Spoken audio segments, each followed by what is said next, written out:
Yeah, no, no. This is the new this is the new camera-friendly angle. So it works with the camera, and of course it also works so that I can look directly at you, Deji. That camera could go this way a little bit, it would be more friendly to us. Yes, yes. Yeah, we could do that. We could just move the camera, but anyway. Yeah. Take your time. I'll let you guys get to your seats. We'll get underway in a sec. How are you doing? All right. Good afternoon, everyone, and happy Friday. In Nairobi, the Secretary General spoke today at the United Nations Civil Society Conference in support of the Summit of the Future. He said that whether on climate, gender equality, or peace, he has witnessed the enormous impact of civil society in every corner of the world. He encouraged the representatives, most young people, to continue working with the United Nations to build a better world. As outlined in his Our Common Agenda report, Mr. Guterres said we need a vision for a more inclusive, networked, and effective multilateralism, one where the contributions of civil society are recognized as central, not a token or an afterthought. He said that we won't give up in the struggle for peace, justice, and human rights, and I know you won't either. My best hope for the future is you. In remarks to the press, the Secretary General extended his deepest condolences to all those affected by the devastating floods that have swept through Kenya and neighboring countries. The United Nations stands in solidarity with the Kenyan people, he said. He added that we will continue working hand in hand to support government relief efforts in any way we can. The Secretary General reiterated his appeal for the government of Israel and the leadership of Hamas to demonstrate political courage and spare no effort to reach agreement to stop the bloodshed and to free the hostages. He said that we are actively engaging with all involved for the resumption of the entry of life-saving supplies, including desperately needed fuel, through the Rafah and Kerem Shalom crossings. But he warned that a massive ground attack in Rafah would lead to an epic humanitarian disaster and pulled the plug on our efforts to support people as famine looms. In a bilateral meeting with the President of Kenya, William Ruto, the Secretary General expressed his condolences for the loss of life and damage caused by recent flooding. He also saluted Kenya's leadership of the multinational security support mission that is so desperately needed for Haiti. On the sidelines of the conference, the Secretary General will meet with the co-facilitators of the Summit of the Future, the permanent representatives of Namibia and Germany. After Nairobi, the Secretary General will be heading to Kuwait, Oman, and Bahrain. On Sunday, the 12th of May, he will arrive in Kuwait City early in the morning for an official visit. While there, he is expected to hold meetings with His Highness Sheikh Mashal Al-Ahmad Al-Jaber Al-Sabah, Emir of the State of Kuwait. Discussions will focus on the situation in the region and beyond. The second stop will be on Monday, the 13th of May, where he will be heading to Oman for more discussions. In Muscat, he will meet with His Majesty Sultan Hitam bin Tariq. From there, the Secretary General will travel to Manama in Bahrain, where the Arab League Summit is taking place. He will deliver remarks to the summit. In Manama, the Secretary General will hold discussions with leaders attending the summit. We will keep you updated during each leg of his visit. The Office for the Coordination of Humanitarian Affairs says that ground incursions and heavy fighting continue to be reported in eastern Rafah, including around the Kerem Shalom and Rafah crossings. The Director General of the World Health Organization, Dr. Tedros Adhanom Ghebreyesus, said that a WHO staff member, his spouse, and their child were injured 2 days ago in Rafah when their home was destroyed due to an airstrike nearby. The staff member's 7-year-old niece was killed. Dr. Tedros called for the protection of all civilians and humanitarian workers. The UN Relief and Works Agency, UNRWA, reports that more than 142,000 people already displaced from Rafah are facing dire shortages of food, water, shelter, and sanitation services. Humanitarian partners working on the health response in Gaza warned that with fuel supplies dwindling, 5 hospitals and 5 field hospitals, 17 primary health care centers, nearly 24 medical points, and 28 ambulances will only be able to sustain their operations for less than 48 hours. Meanwhile, 8 bakeries supported by the World Food Program in southern Gaza have already ceased operations, and 4 others will soon run out of fuel and supplies. The 4 operational bakeries in northern Gaza have 1 week of supplies available to make bread. Humanitarian missions to northern Gaza continue to face significant access constraints. As of yesterday, only 9 of 32 aid missions to northern Gaza this month have been facilitated by Israeli authorities. The Undersecretary General for Humanitarian Affairs, Martin Griffiths, said in a social media post yesterday that civilians in Gaza are being starved and killed as the humanitarian community is prevented from helping them. He warned that the closure of the crossings means no fuel, trucks, generators, water, or electricity, and no movement of people or goods. On Thursday evening, Israeli residents set fire twice to the perimeter of the UNRWA headquarters in occupied East Jerusalem. This took place while UNRWA and other UN agencies' staff were on the compound. While there were no casualties among our staff, the fire caused extensive damage to the outdoor areas. A crowd accompanied by armed men were witnessed outside the compound chanting, "Burn down the United Nations."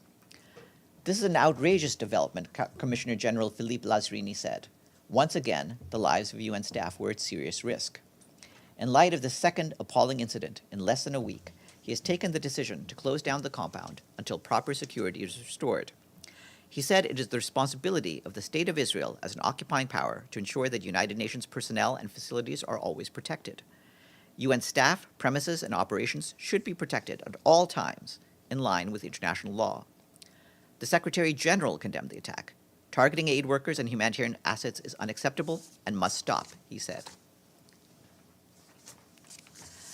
The Office for the Coordination of Humanitarian Affairs welcomes the government of Syria's authorization today for the continued use of the Bab al-Salam and Al-Rai crossing points from Turkey for the United Nations to continue delivering humanitarian assistance to people in need in northwest Syria through August 13th.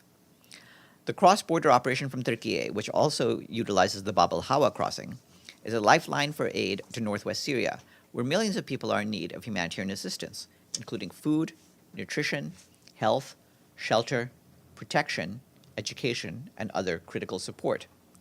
This year, we and our partners are appealing for just over $4 billion to assist more than 10 million people throughout Syria. But our ability to respond continues to be constrained by reductions in funding, with only 6% of the funding required, some $224 million received to date. On Haiti, our humanitarian colleagues warned that the prevalence of sexual and gender-based violence has reached an alarming level in the country. According to a joint report by the government and our humanitarian partners released today, the number of gender-based violence survivors was 5 times higher in March than it was in January and February combined. Some 3/4 of the cases concern sexual violence, with 94% of survivors being girls and women, while 78% of survivors are internally displaced people. The number of cases of gender-based violence committed by members of armed groups represents 72% of reported incidents. Humanitarian organizations continue to support survivors, with 90% of survivors having received psychosocial support and 25% of rape victims receiving medical care within 72 hours following the incident. More than 1,300 dignity kits have been distributed to displaced people living on sites.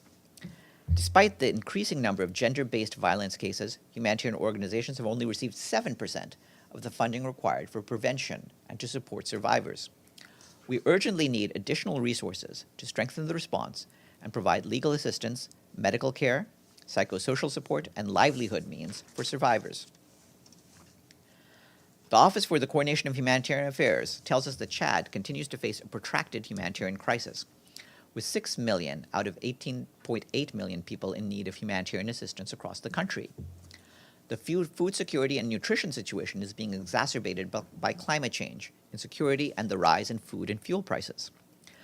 According to a UN-backed analysis, 2.4 million people are currently food insecure in the country, 300,000 of whom are severely food insecure. This number could grow during the lean season to 3.3 million if no substantive assistance is provided. Since March, the country is also facing torrential rains and floods in the south of the country. The country has also welcomed more than 500,000 refugees since the start of the conflict in neighboring Sudan last year. This has significantly strained the humanitarian situation in the east of the country, and attacks by non-state armed groups in the Lake Chad Basin area are driving further displacement. The $1.1 billion humanitarian needs and response plan is just 6.6% funded, with nearly $74 million received. The Emergency Relief Coordinator, Martin Griffiths, allocated $15 million from the Central Emergency Response Fund as part of a larger allocation in February this year to support underfunded emergencies. Turning to Zimbabwe, we and our partners launched yesterday a flash appeal seeking $429 million to support 3.1 million people. This appeal comes following an El Nino-induced drought that has affected the country since December of 2023. It will complement the government's response to the national drought disaster. In Zimbabwe, El Nino events have been associated with prolonged dry spells, reduced rainfall, and increased temperatures. An estimated 6 million people are expected to be food insecure during the lean season. The drought is worsening water shortages, potentially affecting 2.6 million people. In view of the worsening situation, the Emergency Relief Coordinator, Martin Griffiths, released $13.5 million last month from the Central Emergency Response Fund to address the El Nino-induced drought in southern Africa. Of this amount, $3 million of this allocation went to Zimbabwe. We have an official trip to announce. The Assistant Secretary General for Humanitarian Affairs, Joyce Msuya, will visit Kuwait this week as the country hosts the region's first humanitarian conference on Gaza since the escalation of hostilities in October. The one-day event on Sunday, May 12th, will bring together UN agencies and international, regional, and local aid organizations in Kuwait to explore urgent measures to stem the spiraling humanitarian catastrophe in Gaza. Ms. Msuya will speak at the opening of this conference, which is being organized by the International Islamic Charitable Organization in partnership with OCHA and under the patronage of the Prime Minister of Kuwait. Today, in Kiev, the UN team, along with the governments of Germany and Ukraine, hosted a forum focused on Ukraine's recovery from the ravages of war. The event, a precursor to the forthcoming Ukrainian Recovery Conference in Berlin next month, saw nearly 500 participants, including government officials, local authorities, civil society, community leaders, and national and international development partners. A key focus of the discussions was ensuring that recovery efforts are inclusive and address the needs of marginalized groups, including women, people with disabilities, the Roma, and the LGBTQI+ community. The UN team notes that Russia's ongoing invasion has caused immense human suffering and widespread devastation, leading to dire humanitarian needs. Last year alone, the UN helped rebuild nearly 1,000 schools, provided primary health care to more than 5 million women and children, installed new heating, water, and energy infrastructure for 6 million people, and supported more than 2,100 small and medium businesses. The chair of the Peacebuilding Commission, Sergio França Danese of Brazil, will undertake a visit to Sao Tome and Principe from the 13th to 15th of May at the invitation of the Prime Minister, Patrice Trovoada. The president of the Commission of the Economic Community of Central African States, Gilberto da Piedade Verissimo, the special representative of the Secretary General for Central Africa and head of the UN Regional Office for Central Africa, Abdou Abari, and the United Nations Assistant Secretary General of the Peacebuilding Support, Elizabeth Spehar, will accompany the chair. The mission is intended to mobilize support to Sao Tome and Principe in consolidating peace and stability, notably reforming its justice and security sectors. We have a senior personnel appointment. Today, the Secretary General is appointing Barry Freeman of the United States as his new Deputy Special Representative for West Africa and the Sahel. Ms. Freeman succeeds Giovanni Biha of Burundi, to whom the Secretary General is grateful for her accomplishments in West Africa and the Sahel, including a role in advancing implementation of the UN Integrated Strategy for the Sahel. The Secretary General also thanks Hassim Diagne of Senegal, who has been providing steadfast support to UNRWA in the interim. Ms. Freeman brings to the position over 30 years of wide-ranging experience in international peace and security. She has served since 2021 as Deputy Special Representative for the UN Interim Administration Mission in Kosovo. Before that, she was Deputy Head and Political Director in the Peacebuilding Support Office of the Department of Political and Peacebuilding Affairs from 2018 to 2021. There's more online. Today is the International Day of Argania. As you may know, the argan tree is a native species of the sub-Saharan region of Morocco. Tomorrow is World Migration Bird Day. This day shines a spotlight on the relationship between migratory birds and insects amid alarming declines for both. And on Sunday, we mark the International Day of Plant Health. It's a reminder that we depend on plants for 80% of the food we eat and 98% of the oxygen we breathe. And it's Friday, and it's nearly lunchtime. And if we were lucky enough to have lunch in the latest member state to pay its dues, We might be treated to, among many other foods, Kuwait, Lap Khmer, or Sam Larkari. Anyone willing to guess who that nation is? It is Cambodia.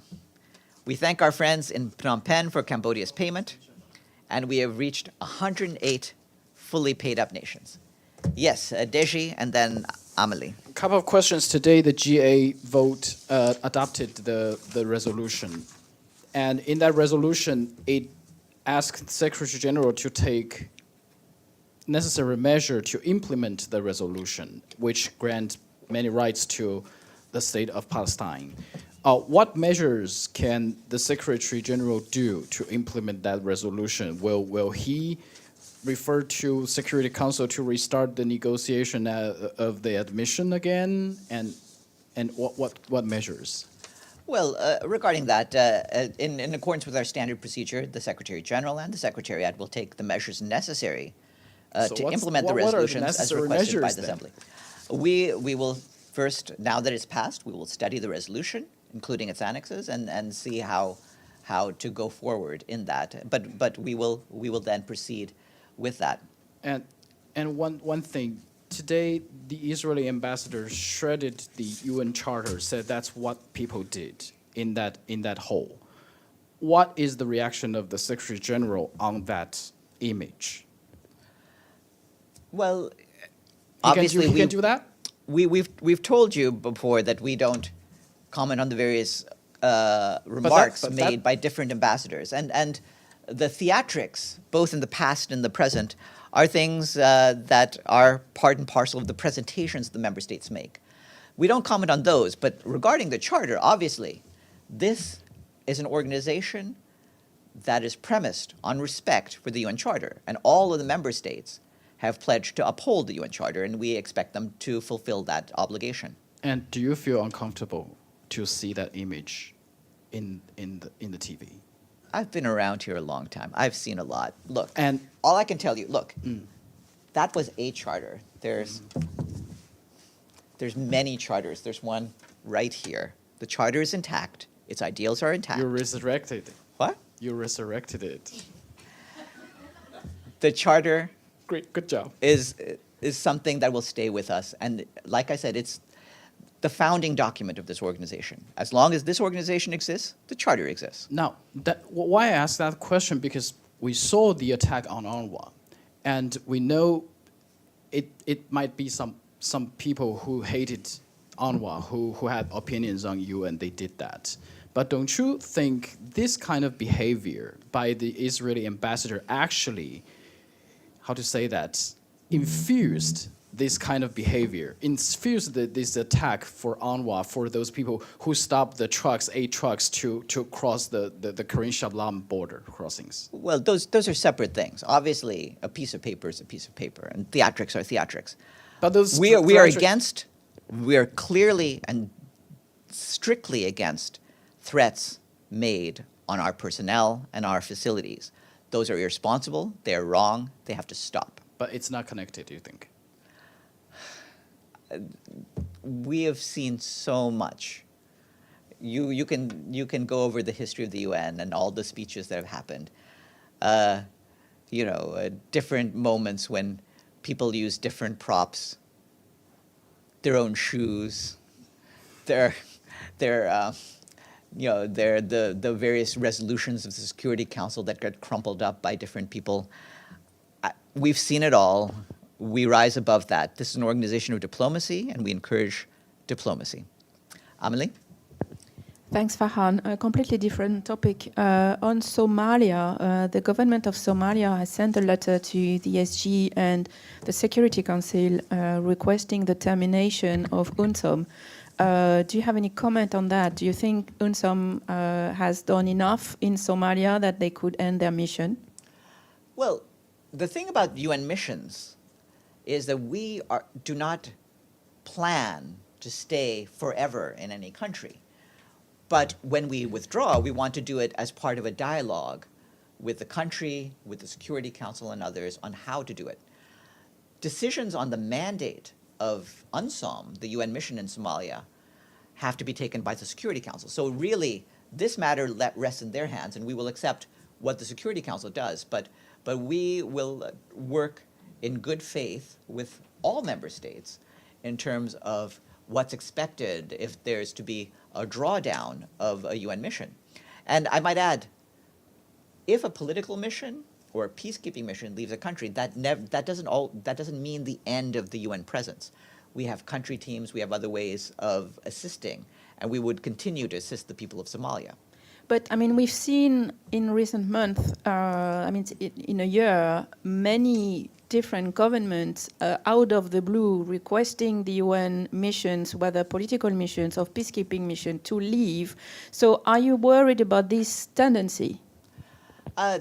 There are different moments, if you look at the history of the UN, when political missions, peacekeeping missions either grow or they ebb.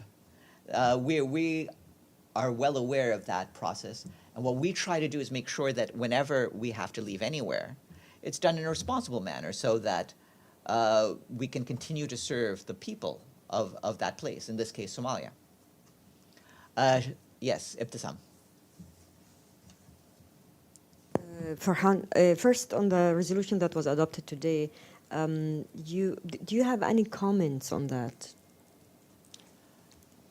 Well, what I can tell you, I mean, our basic comment is that it's clear, including from the resolution, that the state of Palestine was not granted a new status within the United Nations, nor has it been admitted to membership in this organization. It is also clear that it remains an observer state and does not have the same status nor standing as a member state. At the same time, of course, the Annex provides for additional rights and privileges of participation of the state of Palestine without prejudice to its existing rights and privileges, and we will follow what the General Assembly has agreed to regarding that. Yeah, well, my question is whether you have a comment on the resolution. Do you welcome it? Do you think it's a right step in the right step in the right direction, giving the fact in light of your resolutions?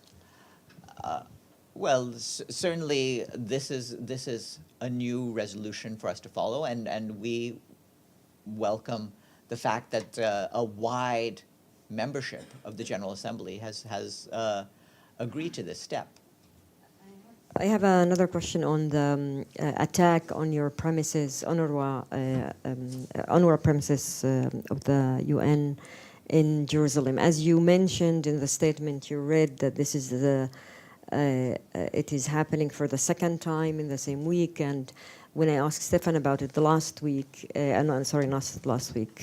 earlier this week, he said that you are, because of the first attack, he said that you are communicating with the Israelis on this issue, but it seems to be that this communication didn't bear fruits in the way that your premise was attacked again, and this time a bigger attack that led to a burn down of some parts of the building.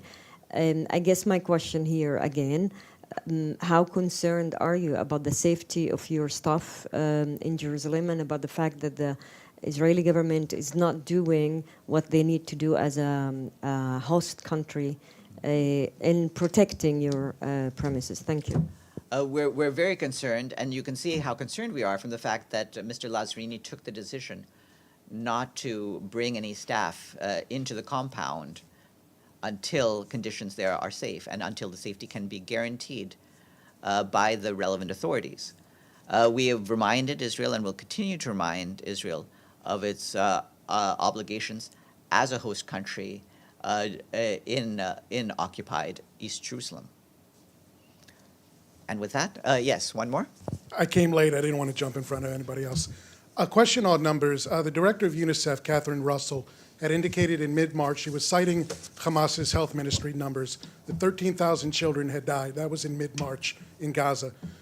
The UN released totals yesterday showing that less than 8,000 children have died in Gaza as a result of the war, citing that same Hamas health ministry. Can you clarify the process for how those numbers were revised? Yeah, the revisions are taken, as we, of course, in the fog of war, it's difficult to come up with numbers. We get numbers from different sources on the ground, and then we try to cross-check them. As we cross-check them, we update the numbers, and we'll continue to do that as that progresses.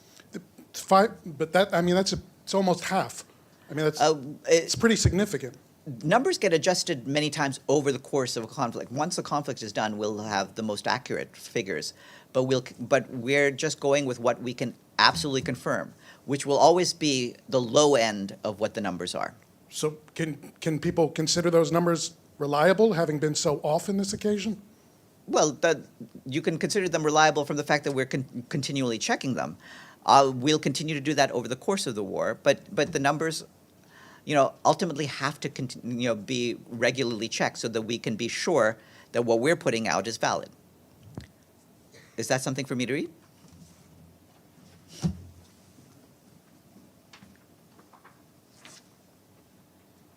Oh, fine.